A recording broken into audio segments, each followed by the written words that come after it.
إن الحمد لله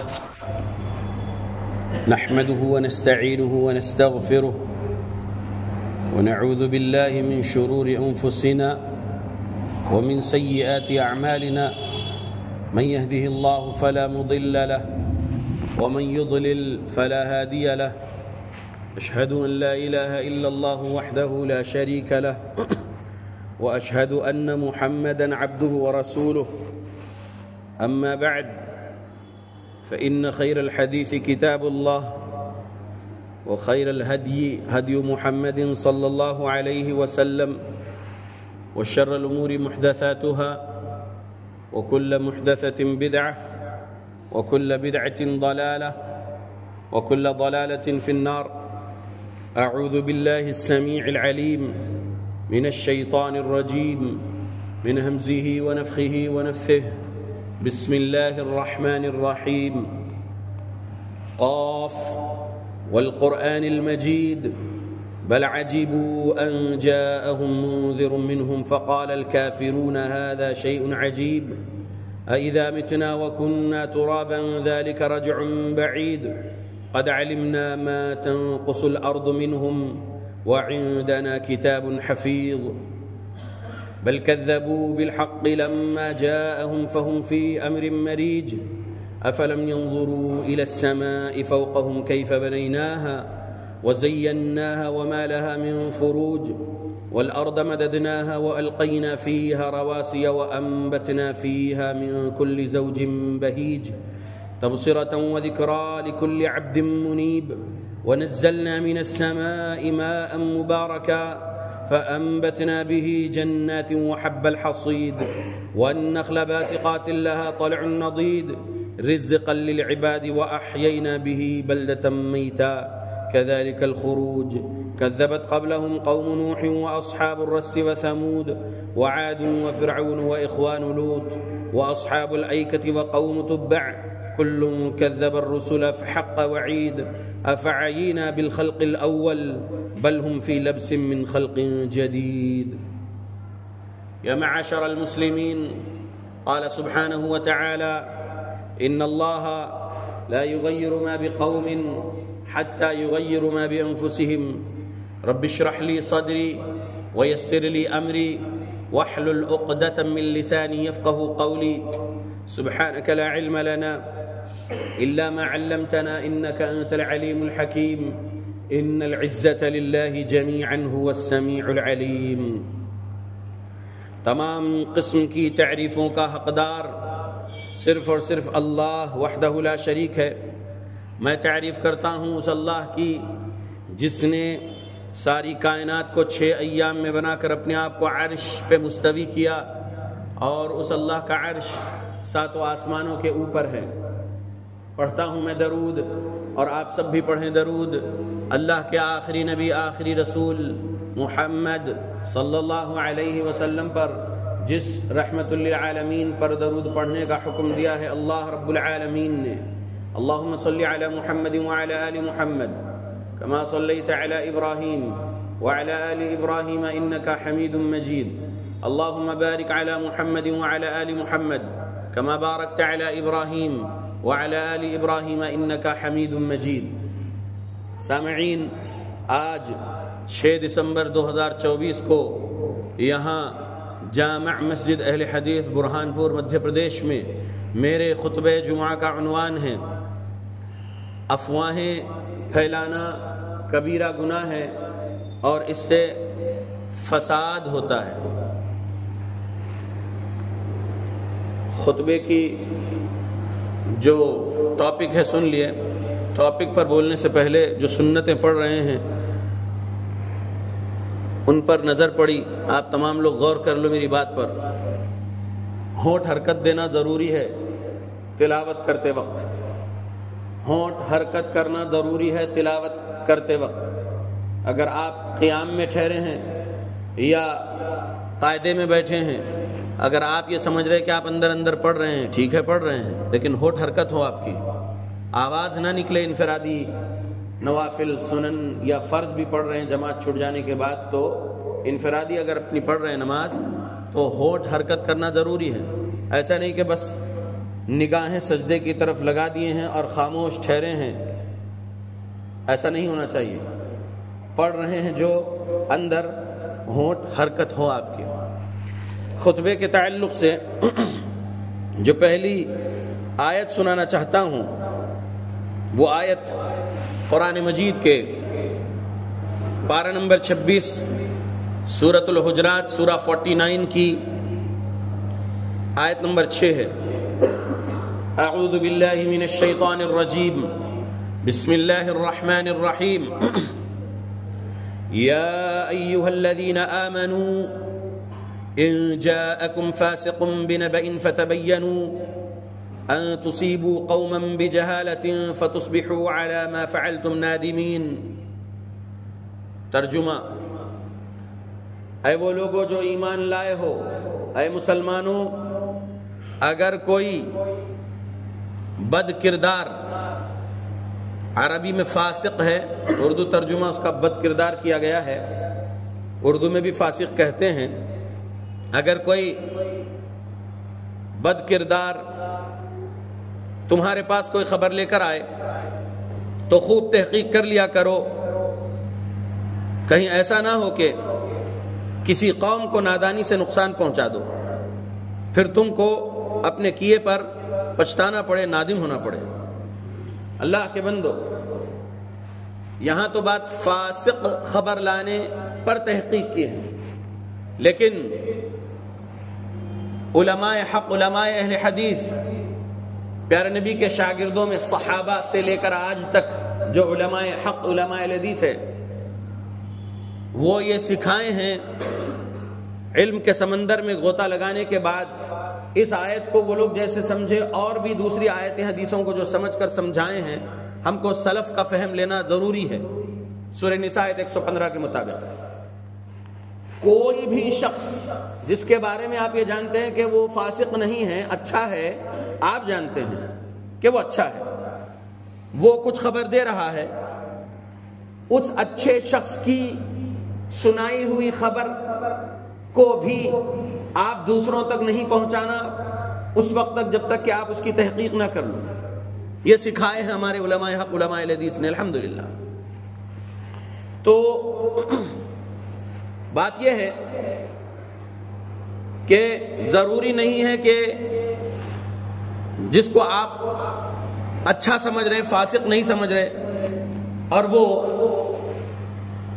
آپ کے سامنے ایک چہرے والا ہو لیکن حقیقت میں وہ دو چہرے والا ہے، اس کے آپ کی ذات میں، اس کی خود کی ذات میں، تو وہ کچھ بھی جھوٹ دشمنی میں اگر سنا جائے کسی کے بارے میں اور پھر اس اچھے انسان کو آپ اچھا سمجھتے ہوئے اس کی سنائی ہوئی بات کو صحیح سمجھتے ہوئے دوسروں کو سنا دیں گے اور ہوگی وہ جھوٹ، بعد میں پتا چلے گا آپ کو، تو اس وقت آپ کو نادم ہونا پڑے گا کہ کاش کہ میں تحقیق کر لیا ہوتا، اس شخص کی اس بات کو سن کر میں لوگوں کو سنا دیا، سنانے سے پہلے تحقیق کر لیتا کہ اس کی بات میں سچائی تھی یا جھوٹ، تحقیق کر لیتا تو آج میں لوگوں کو نقصان میں نہیں ڈالتا اور آج مجھے یہ شرمندگی نہیں جھیلنی پڑتی، یہ بعد میں نہ ہو۔ اس لیے پہلے ہی کسی بھی خبر کو سن کر تحقیق کے کام میں لگ جائیے، تحقیق کر لیجئے اس خبر میں سچائی ہے اور وہ پہنچانے لائق ہے کسی کے پاس تو پہنچائیے اس خبر کو، اور تحقیق کرنے کے بعد ایسا لگتا ہے کہ وہ خبر پہنچانے لائق نہیں ہے تو اپنے کام میں لگے رہیے، خبر نہ پہنچائیے کسی کے پاس۔ اللہ کے بندو، افواہیں پھیلنے سے فساد ہوتا ہے۔ آج 6 دسمبر 2024 ہے، 6 دسمبر ایک کالا دن گزرا ہے ہندوستان کی تاریخ میں، 1992۔ اللہ کے بندو، اس 6 دسمبر 1992 کو جو ہوا تھا، بابری مسجد کو شہید کیا گیا تھا، تو وہ شہید ایک رات و دن میں نہیں ہو گئی تھی۔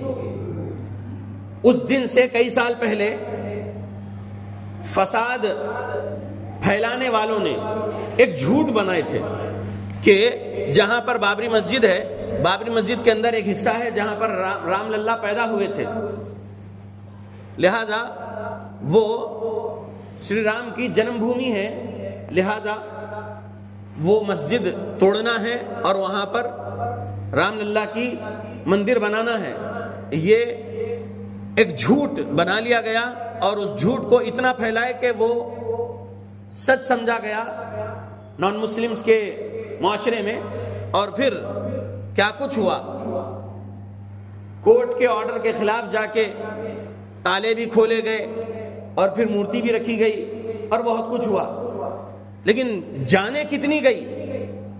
صرف 6 دسمبر 1992 کو ہی جان نہیں گئی، بلکہ اس سے پہلے بھی کئی جانیں گئی ہے۔ اس جھوٹ کی تحقیق نہیں کرے اس معاشرے والے خود، اور بس آستھا کا سوال ہے، آستھا کی بات ہے کر کے اس جھوٹ کو سچ سمجھے اور اتنا پھیلا دیے کہ اس کمیونٹی والوں کے خون کو اتنا گرم کرے کہ وہ لوگ مسلمان کے خون کو سستا سمجھتے ہوئے مسلمانوں کو کاٹے مارے ختم کیے، اور پھر بہت فسادات ہوئے، بہت زیادہ فسادات ہوئے۔ اس کے جواب میں 1993 میں ممبئی میں کیا فسادات ہوئے، اس کے بعد پھر فسادات چلتے رہتے ہیں۔ ابھی دیکھیے سنبھل میں جامع مسجد میں کھدوائی کے لیے ایک یاچیکا داخل کی گئی اور اس پر سنوائی ہوئی اور سروے کا آرڈر بھی مل گیا اور 5 نوجوان قتل کر دیے گئے۔ پہلے سروے ہو جاتا ہے، پھر کچھ نہیں سمجھ میں آتا تو دوبارہ سروے کے لیے جا کر مسلمانوں کا قتل عام ہو گیا، اور قتل کرنے والی خاکی وردی میں کوئی اپنے ذاتی ہتھیار سے، کوئی سرکاری ہتھیار سے گولی چلا کے قتل کر دیے مسلمانوں کو، اور ان کے ساتھ پتھر مارنے والے بھی کون؟ وہی RSS والے۔ سمجھو بات کو، ایک جھوٹ تیار کرتا ہے کوئی اور پھر وہ جھوٹ کو سچ سمجھا دیا جاتا ہے ان کے معاشرے میں، اور اتنی آگ پھیلائی جاتی ہے اس جھوٹ کی کہ جو ہے فساد ہو جاتا ہے۔ تو ہم مسلمانوں کو چاہیے کہ ہم یہ جو مثالیں سن رہے دیکھ رہے ایسے کام ہم نہیں کرنا۔ ہم کسی کی مندر توڑنے نہیں جا رہے، ہم کسی کا گرودوارہ توڑنے نہیں جا رہے، ہم کسی کا چرچ توڑنے نہیں جا رہے، سمجھ رہے؟ ہم امن اور سلامتی پھیلانے والے لوگ ہیں۔ اب ہم اپنی ذاتی زندگیوں میں اور اپنی تجارتی زندگیوں میں، اپنی جماعتی زندگیوں میں غور کرنا ہے کہ ہم یہ جھوٹ بنانے کا کبیرہ گناہ کر رہے ہیں کیا؟ پھر اس جھوٹ کو لوگوں میں پھیلا کر اس افواہ کو عام کرنے کا کبیرہ گناہ کر رہے ہیں کیا؟ پھر اس افواہ کو پھیلانے کے بعد جو فساد ہو رہا ہے معاشرے میں، اس کا بھی کبیرہ گناہ ہمارے سر لے رہے ہیں کیا؟ ہم دیکھنا ہے، ہم اپنے آپ پر غور کرنا ہے، ہم اپنے آپ پر غور کرنا ہے۔ اللہ کے بندو، ہم لوگ اللہ سے اس طرح ڈرنا ہے جیسے ڈرنے کا حق ہے،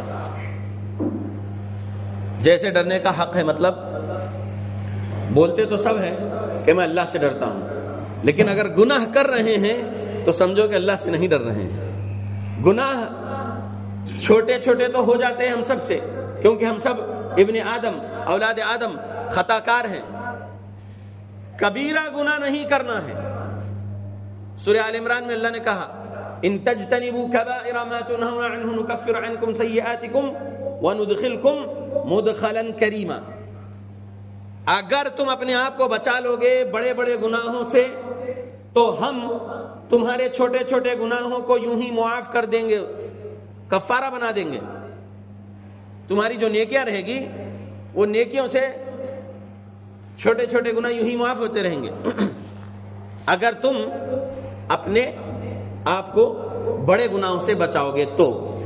ان تجتنبوا کبائر، اگر تم اپنے آپ کو بچا لو گے کبائر سے، کبیرہ گناہوں سے، بڑے گناہوں سے، ما تنہون عنہ نکفر عنکم سیئاتکم، تمہارے چھوٹے گناہوں کو معاف کر دیا جائے گا، وندخلکم مدخلا کریما، اور تم کو عزت والی جگہ میں داخل کر دیا جائے گا، یعنی جنت۔ تو ہم مسلمانوں کو کبیرہ گناہوں سے بچتے رہنا ہے۔ یہاں پر کسی مسلمان کی عزت آبرو کے بارے میں کوئی کچھ جھوٹ بنا دیتا ہے، اور اس جھوٹ کو اپنے گھر میں بیٹھ کے بنایا یا اپنی دکان میں بیٹھ کے بنایا یا اپنے کچھ فتین ساتھیوں کی مجلس میں بیٹھ کے بنایا، پھر اس جھوٹ کو چھوڑا معاشرے میں، اور وہ جھوٹ کو آج کا جو سوشل میڈیا کا دور ہے اس کے ذریعے سے چھوڑا۔ کتنی تیزی سے جاتی ہے باتیں سوشل میڈیا پر، سیکنڈز میں امریکہ پہنچ جاتی ہے یہاں پر برہان پور سے۔ تو کہنا چاہتا ہوں کہ سوشل میڈیا کے دور میں اس عزت والے انسان پر جھوٹا الزام لگا کر اگر کوئی پھیلا دیا تو جھوٹ بنانا ہی ایک کبیرہ گناہ ہوا اس سے، ٹھیک ہے۔ 5976 صحیح بخاری کے مطابق جھوٹ بنانا کبیرہ گناہ ہوا۔ پہلے نمبر کا اکبر الکبائر شرک ہے، دوسرے نمبر کا کبیرہ گناہ والدین کی نافرمانی ہے، تیسرے نمبر کا کبیرہ گناہ جھوٹ ہے۔ زنا سے بڑا گناہ ہے جھوٹ بولنا، سمجھ رہے؟ زنا اگر کوئی ایک شخص کسی ایک سے کر رہا ہے تو وہ اس کا ذاتی گناہ ہو گیا۔ ہو سکتا ہے کہ وہ بند کمرے کا گناہ ہے، جس سے زنا کیا اس کو معلوم، جس نے کیا اس کو معلوم، اگر تیسری آنکھ نے نہیں دیکھا تو، تیسرے شخص کی آنکھ نے نہیں دیکھا تو وہ زنا ہوا۔ لیکن اگر کوئی شخص جھوٹ تیار کیا کسی کے بارے میں اور پھر اس کو معاشرے میں چھوڑا، اب وہ افواہ پھیل گئی تو وہ زنا سے بڑا گناہ کر دیا، وہ جھوٹ پھیلانے کا، وہ افواہ پھیلانے کا، اتنا بڑا کبیرہ گناہ ہے۔ تیسرے نمبر پہ یہ جھوٹ بولنا کبیرہ گناہ، 5976 صحیح بخاری کے مطابق۔ تو اللہ کے بندو، عزت کو نقصان نہیں پہنچانا چاہیے، ایک مسلمان کی جان کو نہیں نقصان پہنچانا، ایک مسلمان کے مال کو نہیں نقصان پہنچانا، اور ایک مسلمان کے عزت کو بھی نقصان نہیں پہنچانا۔ یہ بات حجۃ الوداع میں بولے تھے رسول اللہ صلی اللہ علیہ وسلم، آخری خطبہ آپ کا حجۃ الوداع۔ بہرحال اللہ کے بندو، ہم مسلمانوں کو چاہیے کہ ہم آیات قرآنی اور احادیث صحیحہ پر غور فکر کریں۔ پڑھنا نہیں جانتے تو علماء حق، علماء اہل حدیث کی صحبت اختیار کریں، جو سچ بولنے والے علماء ہیں۔ آج بھی سچ بولنے والے کئی علماء ہیں، ہر کوئی جھوٹ بولنے والا عالم نہیں ہوتا ہے، تو جو سچ بولنے والے علماء ہیں ان کی صحبت اختیار کرو، جھوٹ بولنے والے عالموں سے دور رہو۔ اور جو جھوٹ بولتا وہ عالم بھی ہے یا نہیں اللہ عالم۔ ان اللہ یبغض کل عالم بالدنیا وجاہل بالآخرہ، بیہقی میں حسن سند کے ساتھ یہ حدیث موجود ہے، امام البانی نے بھی اسے حسن کہا، اپنی کتاب میں نقل کیا۔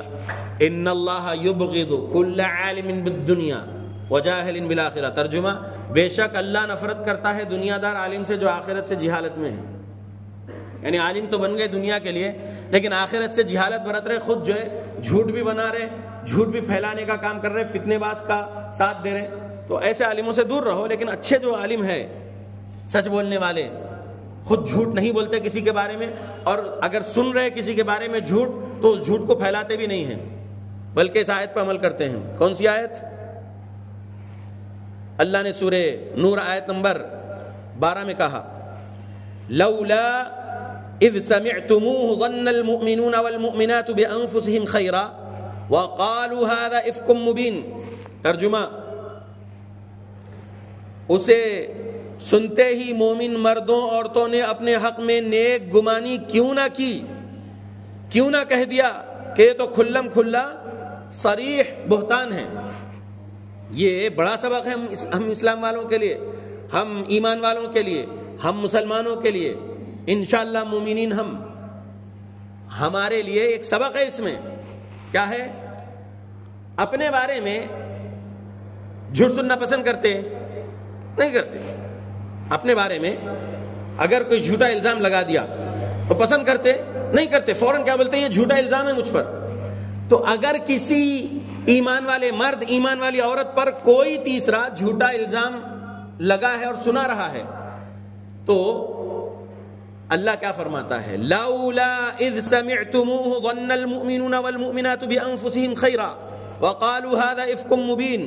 اسے سنتے ہی مومن مردوں عورتوں نے اپنے حق میں نیک گمانی کیوں نہ کی، کیوں نہ کہہ دیا کہ یہ تو کھلم کھلا صریح بہتان ہے۔ اپنے اوپر پیش کر لو کہ نہیں، ایسا نہیں ہو سکتا، انہوں نے یہ گناہ نہیں کیے اپنے اوپر، کیونکہ اپنے بارے میں کیا کرتے ہیں؟ اپنے بارے میں یہ کرتے ہیں کہ میں یہ گناہ نہیں کیا، مجھ پر یہ جھوٹا الزام لگایا جا رہا ہے، کیسا فوراً بول دیتے صفائی میں اپنی، ویسا کسی اور کی صفائی میں فوری طور پر بول دو، بولو کہ نہیں یہ کھلم کھلا جھوٹا الزام ہے، یہ تو صریح بہتان ہے، ایسا بولو۔ مرد مومن اور عورت مومن کے بارے میں اگر کچھ سنے تو یہ سورہ نور کی آیت نمبر 12 میں کئی اسباق ہے۔ اللہ کے بندو، ام المؤمنین سیدہ عائشہ صدیقہ رضی اللہ عنہا پر جب جھوٹا الزام لگایا گیا تھا، بہتان تھا وہ، تو تب یہ آیتیں ان کی شان میں اللہ نے نازل کیا تھا، یہ وہی آیت ہے۔ تو اللہ کے بندو، ہم لوگوں کو اللہ سے ڈرتے ہوئے 1931 سے سنن ترمذی پہ عمل کرنا چاہیے۔ اس کا فائدہ کیا ہوگا کہ اگر کسی ایک مسلمان کے بارے میں کچھ بہتان لگایا گیا ہے اور اگر آپ اس کی عزت کے دفاع میں لگ رہے ہیں، اس کے ایبسنس میں، اس کی غیر موجودگی میں آپ اس شخص کی عزت کا دفاع کر رہے ہیں، تو اللہ رب العالمین آپ کے چہرے کو آگ سے آزاد کر دیتا ہے۔ یہ اللہ کے حبیب صلی اللہ علیہ وسلم نے فرمایا، 1931 سنن ترمذی۔ لہذا ہم اپنے بھائی بہن کے ایبسنس میں ان کے بارے میں اگر کچھ غلط سن رہے ہیں تو کیا کرنا ہے؟ فوری رد کرنا ہے اس جھوٹ کا، اس بہتان کا۔ سمجھ رہے اللہ کے بندو؟ پہلے رد کر دو کہ نہیں یہ جھوٹ ہوگا، میں تو نہیں مانتا اس بات کو، انہوں نے ایسا جرم نہیں کیے ہوں گے، میرا یقین ہے وہ ایسا جرم نہیں کیے ہوں گے، میں اس بات کو جھوٹ مانتا ہوں۔ پہلے نمبر پہ کر دو، پھر ان کے بارے میں آپ فکر کرتے ہیں تو تحقیق میں لگو کہ سچ میں ایسا کچھ ہوا ہے یا نہیں، اور تحقیق کے بعد معلوم بھی ہو جائے کہ ایسا کچھ ہوا ہے، وہ جھوٹا الزام نہیں ہے بلکہ سچا الزام ایسا ہوا ہے، تو خاموش ہو جاؤ، پردہ ڈال دو۔ آپ اپنے گناہوں پر پردہ پوشی چاہتے ہیں اس دنیا میں بھی اور قیامت کے دن، تو پردہ ڈال دو۔ سنن صحیح مسلم میں حدیث موجود ہے نا، لمبی حدیث، کہ جو ہے من ستر مسلمن سترہ اللہ یوم القیامہ، جس بندے نے کسی مسلمان کی عیب پر پردہ کیا، پردہ ڈالا، تو اس پر اللہ قیامت کے دن پردہ ڈالے گا نا۔ حدیث نبوی ہے نا، تو عمل کرو ایسا خیر والا، تاکہ کیا ہوگا؟ فساد نہیں ہوگا۔ فساد سے بچنا ہے، فساد سے بچانا ہے معاشرے میں۔ ہم امن والے ہیں۔ الذین آمنوا ولم یلبسوا ایمانہم بظلم اولئک لہم الامن وہم مہتدون، یہ ہمارے بارے میں ہے آیت۔ اہل توحید ہیں ہم، اصلی سنی اہل حدیث ہم الحمدللہ۔ کیا ہے اس کا ترجمہ؟ الذین آمنوا، جو لوگ ایمان لائے ہیں، ایمان والے ہیں، ہم ایمان والے ہیں نا، ہم غور کرنا اس آیت پر۔ الذین آمنوا ولم یلبسوا ایمانہم بظلم، ایمان لانے کے بعد اپنے ایمان میں ظلم کی ملاوٹ نہیں کرتے۔ ہم کون ہیں؟ ظلم کی ملاوٹ نہیں کرتے۔ ظلم سے مراد سورہ لقمان آیت 13، ان الشرک لظلم عظیم، شرک سب سے بڑا ظلم ہے۔ تو ہم ایمان میں اس ظلم کی ملاوٹ کرتے کیا؟ نہیں کرتے۔ تو ایمان میں ظلم کی ملاوٹ جو نہیں کرتے ان کے بارے میں اللہ نے کہا الذین آمنوا ولم یلبسوا ایمانہم بظلم اولئک لہم الامن، یہی لوگ امن میں ہیں، امن والے ہیں، وہم مہتدون، اور یہی ہدایت پر ہیں، اللہ نے کہا۔ لہذا اللہ کی بات ہم پر یہ فٹ ہونا ہے، ہم اہل حدیث ہیں نا، تو ہم معاشرے کے جھوٹ کا رد کرتے رہنا ہے، ادب احترام سے، نرمی سے، اور جہاں پر کچھ سختی بتانا ہے تو اس سختی میں گالی گلوچ نہ ہو۔ سمجھو اللہ کے بندو، اس سختی میں اپنے طرف سے کچھ اور جھوٹ نہ ملا دو سامنے والے کے بارے میں۔ سختی سے رد کرنا ہے جھوٹ کا، تو جھوٹ سے جھوٹ کا رد نہیں، سچ سے جھوٹ کا رد۔ سمجھو اللہ کے بندو۔ تو افواہیں پھیلانے سے فساد پھیلتا ہے معاشرے میں، فساد سے ڈیولپمنٹ نہیں ہوگا۔ ایک محلے کا ہو، ایک ضلع کا ہو، ایک اسٹیٹ کا ہو، ایک کنٹری کا ہو ڈیولپمنٹ، تو کب ہے ڈیولپمنٹ؟ امن کے ساتھ۔ امن کے بغیر ڈیولپمنٹ ہو ہی نہیں سکتا۔ ناسمجھ ہے جو بیٹھے ہیں بڑی بڑی کرسیوں پہ، جو فساد ہی فساد پھیلا رہے ہیں۔ ڈیولپمنٹ چاہتے ہیں تو امن قائم کرنا ضروری ہے، امن کے ساتھ ہی ترقی ہو سکتی ہے معاشرے کی۔ تو اللہ کے بندو، ہم آتے ہیں ایک حدیث کی طرف۔ صحیح مسلم میں اللہ کے حبیب صلی اللہ علیہ وسلم کا فرمان، صحیح مسلم 6593 یا انٹرنیشنل نمبرنگ کے مطابق 2589، عن ابی ہریرہ رضی اللہ عنہ ان رسول اللہ صلی اللہ علیہ وسلم قال اتدرون ما الغیبہ قالوا اللہ ورسولہ اعلم قال ذكرك أخاك بما يكره قيل أفرأيت إن كان في أخي ما أقول قال إن كان فيه ما تقول فقد اغتبته وإن لم يكن فيه فقد بهته. ابو ہریرہ رضی اللہ عنہ کہتے ہیں نبی صلی اللہ علیہ وسلم نے فرمایا کیا تم جانتے ہو کہ غیبت کیا ہے؟ صحابہ نے عرض کیا اللہ اور اس کے رسول کو خوب معلوم ہے اس کے بارے میں. آپ صلی اللہ علیہ وسلم نے فرمایا اپنے بھائی کا اس طرح تذکرہ کرنا جو اسے ناپسند ہو. عرض کیا گیا آپ یہ دیکھیں کہ اگر میرے بھائی میں وہ بات واقعی موجود ہو جو میں کہتا ہوں تو آپ نے فرمایا جو کچھ تم کہتے ہو اگر اس میں موجود ہوئے تو وہ غیبت ہے, اگر اس میں وہ عیب موجود نہیں تو تم نے اس پر بہتان لگایا. اللہ اکبر. غور کرنے والی کیا بات ہے اس میں کہ غیبت کے بارے میں پوچھا گیا غیبت کیا ہے, تو صحابہ نے بولے کہ اللہ اس کے رسول زیادہ جانتے ہیں کہ غیبت کیا ہے. تو پیارے نبی صلی اللہ علیہ وسلم نے کیا فرمائے کہ غیبت یہ ہے کہ تم اپنے بھائی کا کسی چیز کے بارے میں تذکرہ کرو اور وہ اس کے بارے میں وہ بات سننے کو ناپسند کرتا ہو. تو صحابہ نے پوچھے ہم جس بات کا تذکرہ اس کے بارے میں کر رہے ہیں اگر واقعی وہ بات اس کے اندر ہے تو آپ نے فرمایا اگر واقعی وہ بات اس کے اندر ہے جس کا تذکرہ تم اس کے بارے میں کرتے ہو تو یہی غیبت ہے, یہی غیبت ہے. فقد اغتبتہ, یہی غیبت ہے, یقیناً یہی غیبت ہے. پیارے نبی نے کہا وَإِن لَّمْ يَكُنْ فِيهِ فَقَدْ بَهَتَّهُ, اور اگر اس کے اندر وہ چیز نہیں ہے جو تم بول رہے اس کے بارے میں تو پھر یہ بہتان ہے. بولے سبحان اللہ. تو غیبت بھی نہیں کرنا ہے. ابھی میں نے کہا کہ اگر تحقیق کے بعد معلوم ہو جائے کہ ہاں اس نے فلاں کام کیا, اس سے فلاں غلطی ہو گئی, تو ذکر نہ کرو کسی کے سامنے, پردہ ڈال دو. اپنے آپ پر پردہ چاہتے ہیں نا تو اس کے اس غلطی پر پردہ ڈال دو.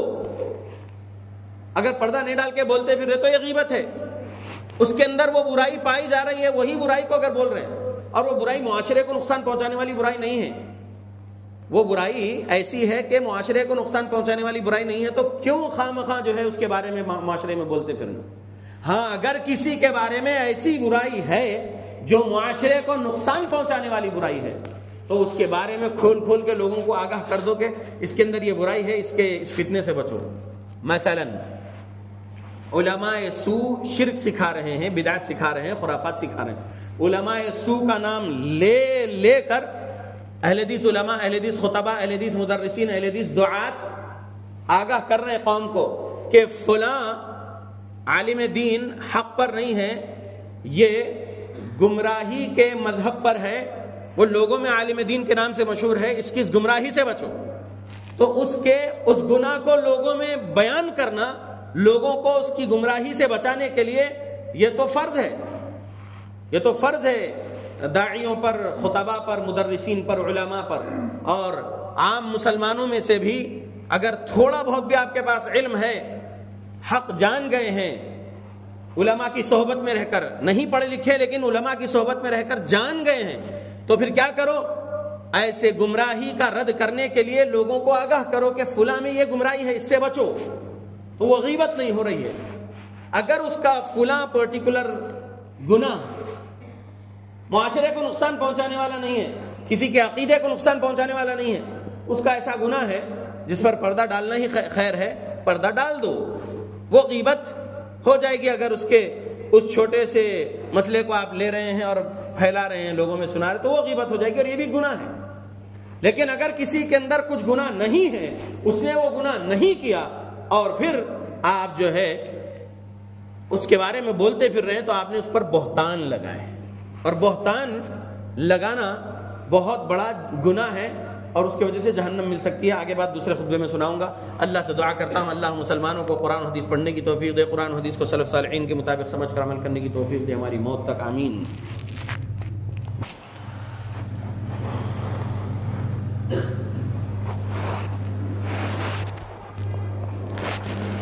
الحمد لله وكفى وسلام على عباده الذين اصطفى وبعد اللهم صل وسلم على نبينا محمد. اللہ کے بندو, افواہیں پھیلانے والا ڈرگز کے کاروبار کرنے والے کے برابر ہے. سمجھیے بات کو, یہ میری بات نہیں ہے, یہ سمجھ ہے شیخ عبد الرحمن السدیس حفظہ اللہ کی جو امام کعبہ ہے. انہوں نے خطبہ دیے تھے اور ان کا خطبہ جمعہ اسی ٹاپک پر تھا جو ٹاپک پر آج میں خطبہ دینے ٹھہرا ہوں. افواہیں پھیلانا کبیرہ گناہ ہے اور اس سے فساد ہوتا ہے. کعبے کے منبر سے انہوں نے یہ خطبہ دیے تھے اور آج سے 24 سال پہلے کا یہ خطبہ ہے. 1446 چل رہا، 1422 سے پہلے کا خطبہ ہے یہ. انہوں نے کہا تھا کہ منشیات کا کاروبار کرنے والے، منشیات پھیلانے والے کے برابر ہے افواہ پھیلانے والا. یعنی اتنی خطرناک بات ہے، سنگین جرم ہے یہ افواہیں پھیلانا. ڈرگز کا کاروبار کرنے والے کتنا خراب کر رہے ہیں، معاشرے کو نقصان میں ڈال رہے ہیں. ایک تو ڈرگ سے خود ڈرگ لینے والے کی جان کو خطرہ ہے، اس کے جسم کو خطرہ ہے.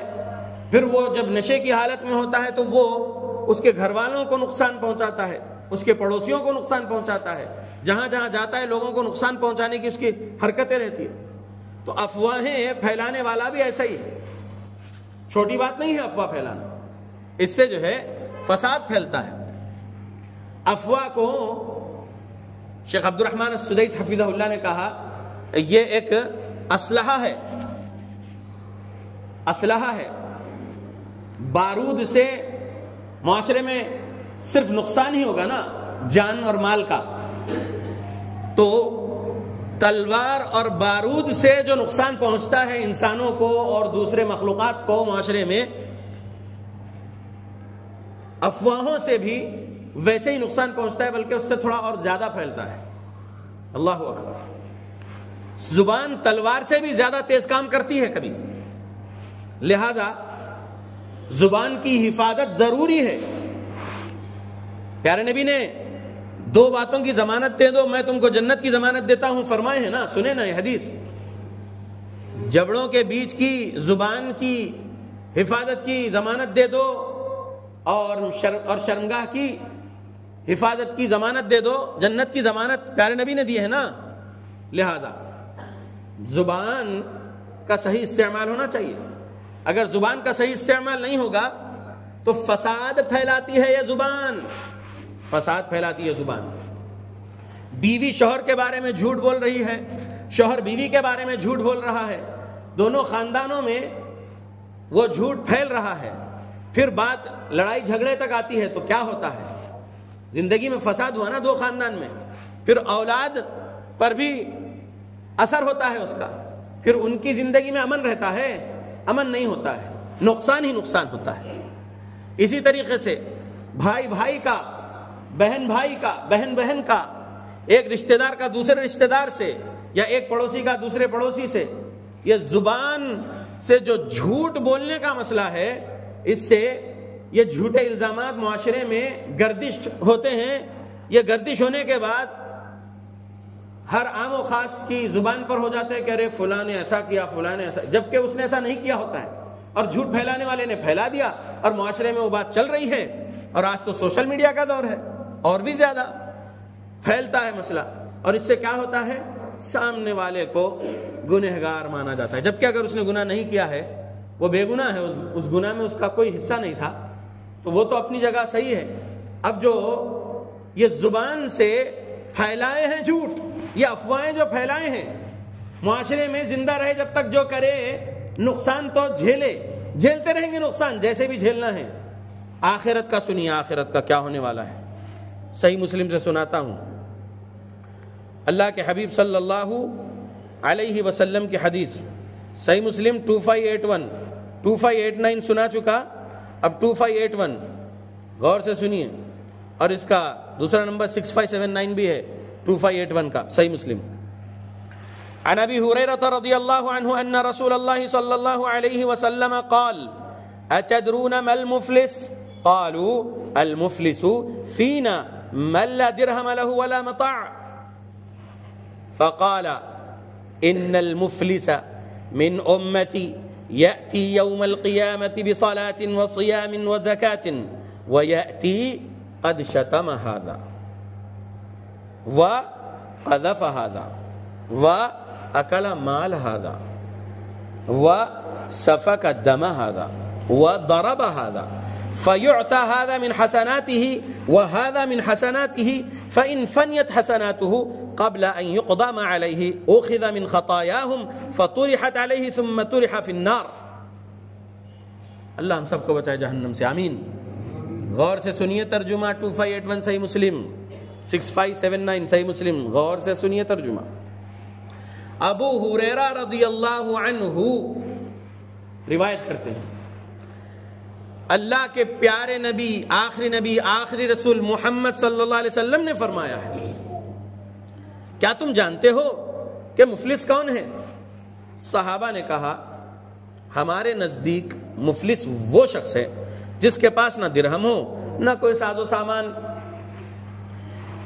ہم سب کے پیارے نبی صلی اللہ علیہ وسلم نے جواب میں کہا، میری امت کا مفلس وہ شخص ہے جو قیامت کے دن نماز، روزہ اور زکوٰۃ لے کر آئے گا، اور اس طرح آئے گا کہ دنیا میں کسی کو گالی دی ہوگی، کسی پر بہتان لگایا ہوگا، کسی کا مال کھا گیا ہوگا ناحق، کسی کا خون بہایا ہوگا، کسی کو مارا ہوگا، تو اس کی نیکیوں میں سے اس کو بھی دیا جائے گا اور اس کو بھی دیا جائے گا، اور اگر اس پر جو ذمہ ابھی باقی ہے اس کی ادائیگی سے پہلے اس کی ساری نیکیاں ختم ہو جائیں گی تو ان مظلوموں کے گناہوں کو لے کر اس پر ڈالا جائے گا، پھر اس کو جہنم میں پھینک دیا جائے گا.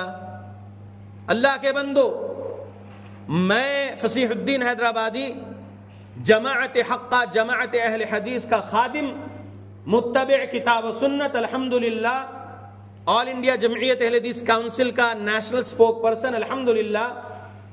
مجھ پر جو کوئی بھی ظلم کیے، جیسا بھی ظلم کیے، ان کو یہ حدیث سنا دیتا ہوں اور اپنے راستے چل جاتا ہوں.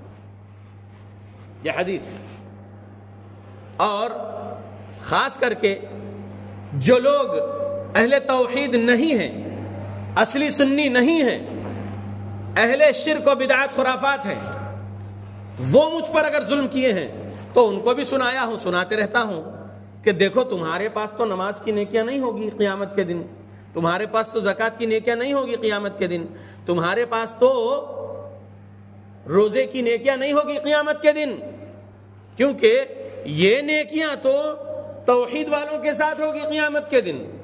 شرک والوں کا نہ نماز قبول ہے اللہ کے پاس، نہ روزہ قبول ہے، نہ زکوٰۃ قبول ہے، نہ کوئی اور دوسرے اعمال صالحہ قبول ہے، کیونکہ ان کے پاس شرک ہے.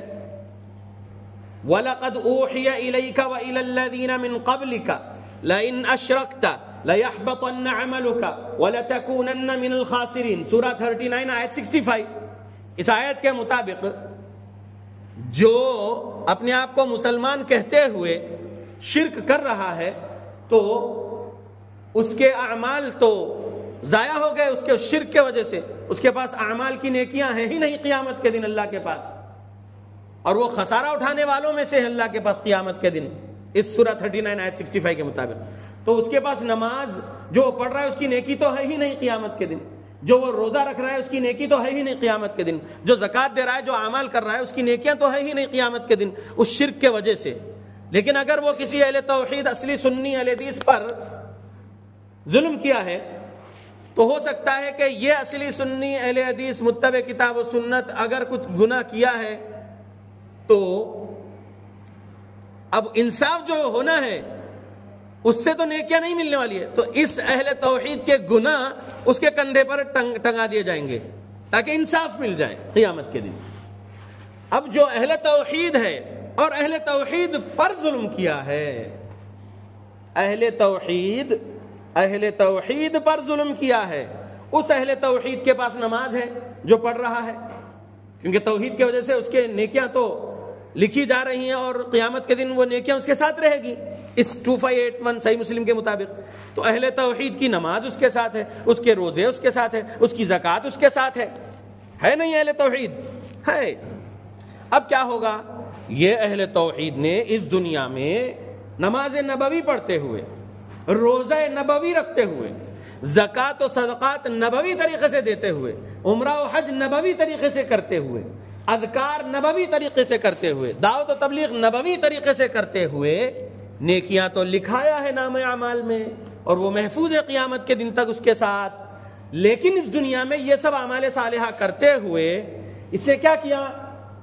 اس نے کسی کو گالی دیا، اس نے کسی کو تھپڑ مارا بلا وجہ، یا ضربہ ہذا، ایک مارا ہو، زیادہ مارا ہو ایک سے، یہاں پر حدیث میں ضربہ ہذا ہے، غور کرنا۔ ہاں، اب کسی کو گالی دیا، کسی کو مارا، کسی پر بہتان لگایا، قذف ہذا، قذف ہذا یعنی جھوٹا الزام لگایا، بہتان لگایا، یہ حدیث میں ہے، میرے ٹاپک سے ریلیٹ رکھنے والی بات ہے اس میں، اس لیے حدیث لیا ہوں، سمجھو غور سے۔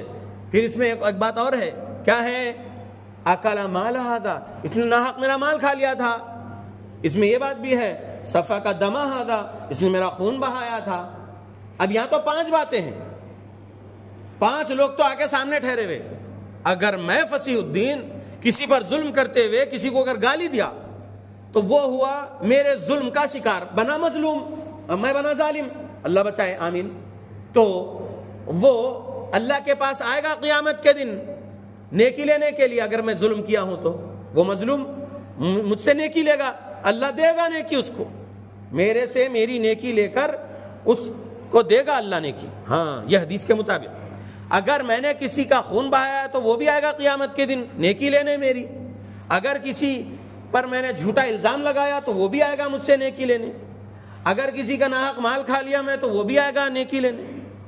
تو یہاں پر گالی دیا ہوا آئے گا، جھوٹے الزام لگایا ہوا آئے گا، ناحق مال کھایا ہوا آئے گا، خون بہایا ہوا آئے گا، یا مارے کسی کو ناحق کے مار دیے تو وہ بھی آئے گا۔ 5 لوگ تو یہاں ہیں، لیکن ان 5 کے علاوہ بھی تو اور بہت سارے ظلم کے قسمیں ہیں نا، جو لوگ کر رہے ہیں ظلم، وہ لوگ آئیں گے مظلوم قیامت کے دن۔ اور یہ جو ہے اہل توحید، اصلی سنی، باعمل، لیکن کچھ ظلم بھی کرتے تھے، تو وہ مظلوم کو اپنی نیکیاں دیں گے، اپنی نیکیاں دیں گے۔ پھر یہاں پر حدیث میں آخر میں کیا الفاظ ہے کہ کچھ مظلوم اور باقی رہیں گے، یہ بندہ اپنی نیکیاں دیتا چلا گیا اور اس کی نیکیاں ختم ہو گئی اور کچھ مظلوم باقی ہے۔ اب کیا ہوگا؟ اب ہوگا یہ کہ وہ اہل توحید میں سے جو مظلوم ہے اس نے کچھ گناہ کیا رکھا تھا، اس کے نامہ اعمال میں وہ گناہ تھے، وہ گناہ اس کے پاس سے لے کے اس کی گردن میں ٹنگایا جائے گا، اس کی گردن میں ٹنگایا جائے گا، کیونکہ نیکیاں تو نہیں ہے اس کے پاس اب دینے کے لیے اس مظلوم کو۔ تو ان مظلوموں کے جو انصاف ابھی باقی ہے ان کے گناہوں کو لے کر اس کے گردن میں ٹانگا کر ثم طرح فی النار کہا پیارے نبی نے، اس کو جہنم میں پھینک دیا جائے گا۔ اللہ بچائے ہم سب کو جہنم سے، آمین۔ تو اللہ کے بندو، جنت کا ویزا تو ہے توحید اور سنت، ٹکٹ چاہیے ہے، ٹکٹ چاہیے تو اس کے لیے کیا چاہیے؟ ظلم نہیں کرنا ہے، چھوٹے سے چھوٹا ظلم بھی نہیں کرنا ہے، کسی پر بھی نہیں کرنا ہے، نہ امی ابا پر کرنا ہے ظلم، نہ سگے بھائی بہن پر کرنا ہے ظلم، شادی ہو گئی تو نہ بیوی شوہر پہ ظلم کرے، نہ شوہر بیوی پہ ظلم کرے، ماں باپ ہے اولاد پر ماں باپ ظلم نہ کرے، رشتہ داروں پر ظلم نہ کرے، پڑوسیوں پر ظلم نہ کرے، دوسرے مذاہب کے نان مسلمز پر بھی ظلم نہ کرے، دوسرے فرقے والے جو مسلمان ہیں ان پر بھی ظلم نہ کرے، کسی پر ظلم نہ کرے، نہ زبان سے، نہ ہاتھ سے، نہ مال سے، کسی بھی طریقے سے ظلم نہ کرے۔ اگر ظلم کریں گے تو یہاں تو نمازیں ہو رہی، اعمال صالحہ ہو رہا، پھر کیا ہو جائے گا؟ وہاں پر قیامت میں نیکیاں دینا پڑے گا۔ لہذا اللہ کے بندو، اب اپنے آپ کو اس راستے پہ لے کر آؤ کہ میں میری زبان سے جھوٹ نہیں بولوں گا، کسی پر بھی جھوٹا الزام نہیں لگاؤں گا، ورنہ وہ اہل توحید میں سے جو میرے جھوٹ کا شکار ہوا وہ قیامت کے دن اللہ کو بولے گا کہ قذف ھذا، اس نے مجھ پر جھوٹا الزام لگایا تھا، شتم ھذا، اس نے مجھ کو گالی دیا تھا۔ سمجھ رہے؟ یہ 2 چیز آج کے میرے عنوان سے ریلیٹ ہے یا نہیں ہے؟ بولیے۔ افواہیں پھیلانے کا کام جو ہے کبیرہ گناہ ہے، تو گالی اور یہ جھوٹے الزامات لگانا یہ کبیرہ گناہ ہے اور اس سے جہنم مل سکتی ہے۔ لہذا آج کی بات سے نہ میں اپنے موبائل پر اپنی انگلی چلاؤں گا، جھوٹ کو نہ شیئر کروں گا۔ آپ نے ٹائپ بھی نہیں کرے تھے وہ جھوٹ، غور کرو، آپ نے ٹائپ نہیں کیے تھے وہ جھوٹ کسی کے بارے میں، بس لکھ دیا گیا تھا ایک جھوٹ کسی کے بارے میں، آپ نے شیئر کر دیے، بس ایک کلک کرے اور قیامت کے دن صحیح مسلم 2581 کے مطابق کیا ہو گئے؟ ظالم ہو گئے اور نیکیاں دینے والے بن جا رہے۔ لہذا امید کرتا ہوں کہ آج کی بعد سے کسی عام مسلمان کے بارے میں جھوٹ نہیں بولیں گے، کسی عالم کے بارے میں جھوٹ نہیں بولیں گے، کسی داعی کے بارے میں جھوٹ نہیں بولیں گے۔ اگر کوئی جھوٹ بول رہا ہے تو اس جھوٹ کو نہیں پھیلائیں گے، اس جھوٹ کے رد میں 1931 سنن ترمذی پہ عمل کریں گے، اپنے آپ کو آگ سے بچانے اللہ کی کریں گے انشاءاللہ باذن اللہ۔ اللہ کے بندو، اللہ سے ڈرو، اللہ کی جہنم ہولناک ہے اور اس دنیا کی آگ سے 70 گنا زیادہ تیز آگ ہے۔ لہذا خطبات سے اپنے ایمان میں جو اضافہ ہوتا ہے، دروس سے اپنے جو ایمان میں اضافہ ہوتا ہے، وہ ایمان گھٹتا بڑھتا رہتا ہے۔ الایمان یزید و ینقص، ایمان زیادہ بھی ہوتا ہے گھٹتا بھی ہے۔ تو اپنے ایمان کے اندر ظلم کی ملاوٹ شرک کی نہیں کر رہے تو دوسرے قسم کے ظلم بھی نہیں کریں گے انشاءاللہ۔ جب شرک جیسے کبیرہ گناہ سے، بڑے ظلم سے، ان الشرک لظلم عظیم سے اپنے آپ کو بچائے ہوئے ہیں، تو دوسرے قسم کے ظلم سے بھی، دوسرے مظالم سے بھی ہم اپنے آپ کو دوسروں کو بچانے والے بنیں گے ہماری موت تک، اور صرف سچ اور حق کی تحقیق میں لگیں گے، سچ اور حق پھیلاتے رہیں گے سب کے بارے میں۔ اللہ سے دعا کرتا ہوں اللہ جھوٹ کا رد کرنے والا بنا کے رکھیے قرآن و حدیث کے مطابق، سلف صالحین کے مطابق، آمین۔ جہاں کہیں سے بھی جھوٹ ہمارے سامنے آئے اللہ اس جھوٹ کا ہم رد کرنے والے بنے، سچ کے ساتھ، نرمی کے ساتھ، ادب احترام کے ساتھ، آمین۔ اللہم اعز الاسلام والمسلمین واذل الشرک والمشرکین، اللہم من ارادنا واراد بالمسلمین سوءا فاشغلہ بنفسہ، اللہم اہلک الظالمین بظلمہم، اللهم أصلح أحوال المسلمين في فلسطين، اللهم أصلح أحوال المسلمين في الشام، اللهم أصلح أحوال المسلمين في العراق، اللهم أصلح أحوال المسلمين في اليمن، اللهم أصلح أحوال المسلمين في ميانمار، اللهم أصلح أحوال المسلمين في الباكستان، اللهم أصلح أحوال المسلمين في الكشمير، اللهم أصلح أحوال المسلمين في الهند، اللهم أصلح أحوال المسلمين في كل مكان. ربنا ظلمنا أنفسنا وإن لم تغفر لنا وترحمنا لنكونن من الخاسرين. اللهم يا وهاب، اللهم ألبسنا لباس التقوى وألزمنا كلمة التقوى وأمتنا حين ترضى. اللهم يا رب العالمين، اللهم نسألك جنة الفردوس ونعوذ بك من النار. ربنا ظلمنا أنفسنا وإن لم تغفر لنا وترحمنا لنكونن من الخاسرين. ربنا آتنا في الدنيا حسنة وفي الآخرة حسنة وقنا عذاب النار. ربنا تقبل منا إنك أنت السميع العليم وتب علينا إنك أنت التواب الرحيم.